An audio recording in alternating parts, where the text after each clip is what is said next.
যে কোনো নিরামিষ দিনে এই পদটি থাকলে দুপুরটা বেশ ভালোই কাটে।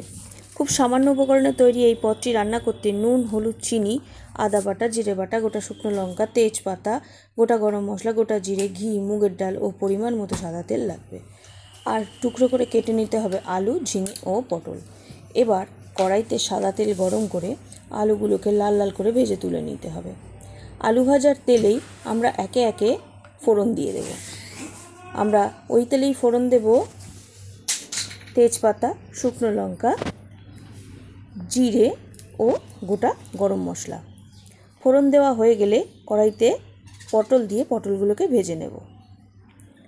আগে থেকে শুকনো খোলায় মুগের ডালকে ভেজে ভালো করে ধুয়ে কড়াইতে দিয়ে একে একে নুন, হলুদ, জিরে বাটা, আদা বাটা দিয়ে ভালো করে কষিয়ে নেব।